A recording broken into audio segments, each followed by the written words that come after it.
All right, let's talk about the war tonight because we've got a couple of components. I want to talk about Iraq as well as what's happening in Ukraine. So we just learned officially from the Ukrainian government, from the Ukrainian intelligence team, that they in fact are actively trying to kill Vladimir Putin. Here's the Daily Beast version of this. This came from a German newspaper, the Welt. Ukrainian spy boss bluntly admits plan to assassinate Putin. So let's just go through this piece a little bit here because it's fascinating. They admit, or they say, they're getting much, much closer to him. The second in command of the Ukrainian military intelligence says Kiev spies are actively trying to kill Vladimir Putin, and the Russian leader is well aware of it. Of course. Of course he's well aware of it, right? Wagner Zkibitsky, the head of Ukraine's main intelligence directorate, made the admission in an interview with the German publication, says Putin is noticing that we are getting closer and closer to him, but he's also afraid of being killed by his own people, Zkibitsky says. And that the assassination of Putin, he says, is our top priority. That's their number one priority. Many people in Russia still support this special military operation against Ukraine, but thanks to social media and phone checks, we know that so many Russians have died now that it scares people, he said. He said similar plans were in works for the Wagner Group, the founder of the Wagner Group, Prigozhin, whose mercenaries have been accused of grisly war crimes against Ukrainian troops, he says. Our priority is to eliminate the unit commander who orders his men to attack, he said. Asked about Kyiv's relationships with Prigozhin, Zkibitsky said bluntly, we are trying to kill him also. So we're actively trying to kill Putin. We're actively trying to kill Prigozhin of the Wagner Group, of course.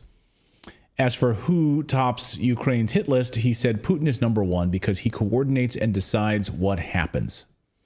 But in the end, everyone will have to answer for their actions, he says. And they planned, they're going to go right after them. Russian parliament voted for the invasion of Ukraine. It was not a personal decision on behalf of Vladimir Putin. So that's wrong. Right. That's a misinformation. Yeah, that is accurate. He pooped out a misinformation. Yeah, that's true. And then, of course, Zelensky has said in recent interviews that if Putin dies, there will be no war, saying that, yes, taking out Putin is a top priority. But he kind of lies out of both sides of his mouth, or he talks out of both sides of his mouth because, he did say, of course, just a few weeks ago that, no, we're not attacking Putin. We're not trying to kill Putin. But here he is admitting if Putin dies, there will be no war. That's what he told David Letterman in that interview. Okay. What?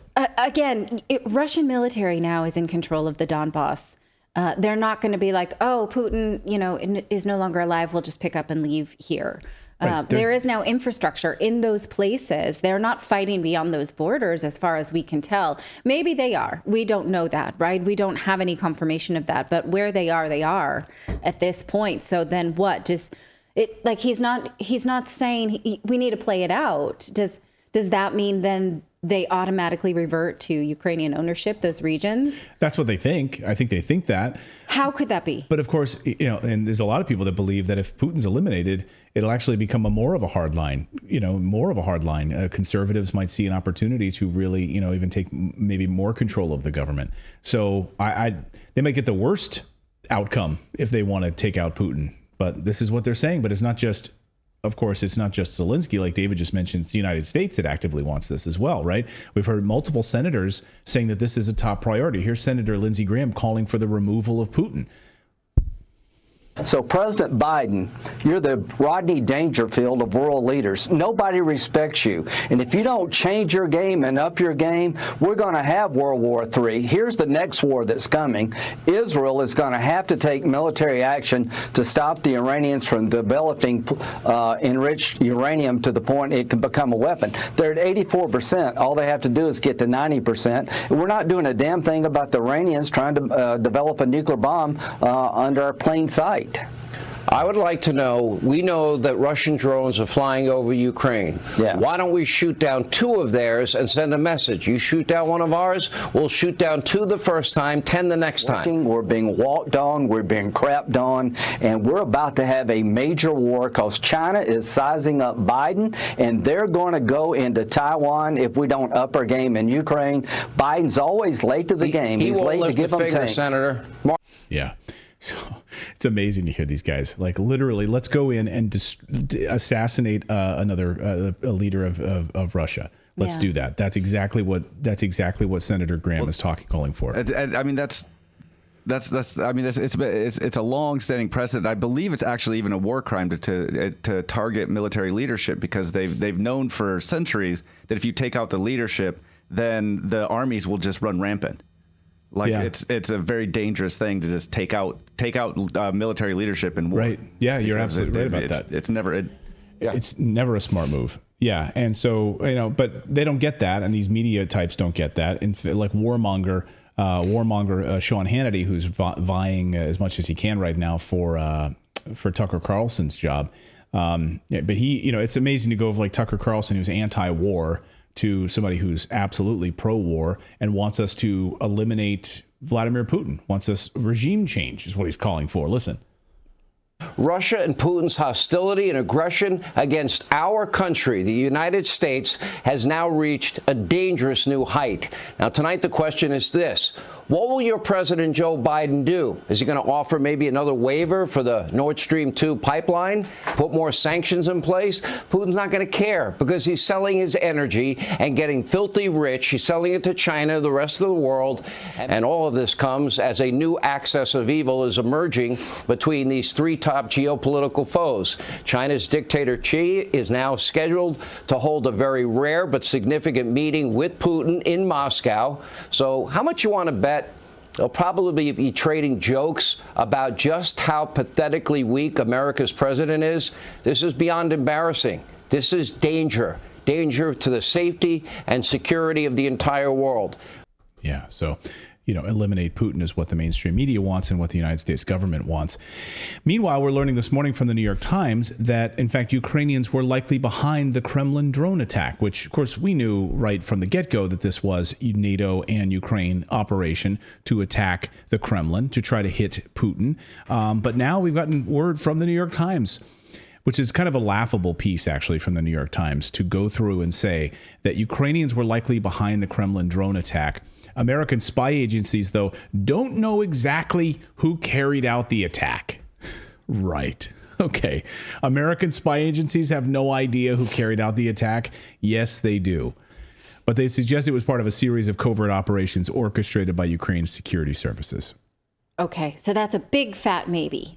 Right. That's like the COVID lab leak. They gave this like moderate, and moderate to severe arthritis, moderate to severe ulcerative certainty colitis is what they're saying. Low certainty. So we're at medium certainty on Ukraine. I mean, you don't know. Of course you know. You were actively involved in it. American spy agencies don't know exactly who carried out the attack, but Ukrainians were likely behind it. You know exactly. This is like Nord Stream all over again. You don't know. Okay, sure you don't know. U.S. officials said the drone attack on the Kremlin earlier this month was likely orchestrated by one of Ukraine's special military or intelligence units that we don't even know. We don't even have them on speed dial, so we don't even know who these people are. We're not actively running these intelligence units and feeding them specific information about specific targets every second of the day. Because last I checked, they didn't have enough weaponry to defend their own country. Now they have enough to go abroad, and we don't know. We don't know where it goes. We're not interested. We don't have a hotline. We don't have any kind of connection. We know that they speak. We are literally running their intelligence operation. So the fact that we don't know is absolutely laughable. Just like when they launched that missile into Poland, and we knew immediately that it wasn't the Russians who struck Poland. It was Ukraine that launched a missile that hit Poland. We knew exactly, immediately, and the Pentagon immediately knew who was responsible for it. And that hit like a field. like farmers in a field, right? Yeah. So this hit a busy metropolitan center, a world capital. The Kremlin. Right. And so, like, you'd think that would be a little bit easier than a farm. They know the agencies reached their preliminary assessment in part through intercepted communications in which Russian officials blamed Ukraine. Really? That's how you came to that conclusion? That they intercepted communication with Russian officials who blamed Ukraine?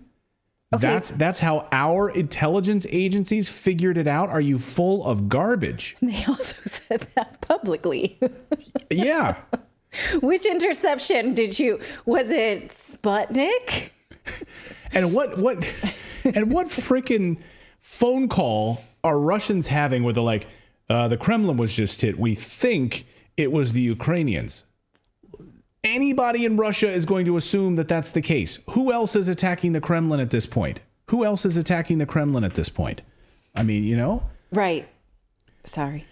You all right? Yeah, just reaching for tissue. All right. So U.S. officials say their level of confidence that the Ukrainian government directly authorized the Kremlin drone attack is low, but that that is because intelligence agencies do not yet have specific evidence identifying which government officials, Ukrainian units, or operatives were involved. So their direct confidence that the Ukrainian government directly authorized the Kremlin attack is low. Oh, it's low. Because we just couldn't figure it out yet. Probably the paragraph that said, the New York Times asked them, did you ask Ukraine? And they said no. I mean, this is the New York Times. This is literally supposed to be the paper of record in the United States. This is a sad, sad display. Like, this is what the United States is sunk to at this point. The New York Times. This is awful, awful garbage. Really, really terrible. So, but Zelensky lied right to our faces about it because... Remember, apparently Ukraine wasn't involved at all about attacking the Kremlin or Putin, and he told us right to our faces. Listen. We don't attack Putin or Moscow. We fight on our territory. We are defending our villages and cities. We don't have, enough weapon for this. That's why we don't use it anywhere. For us, that is the deficit. We can't spend it. And we didn't attack Putin. We leave it to tribunal. Yeah, okay.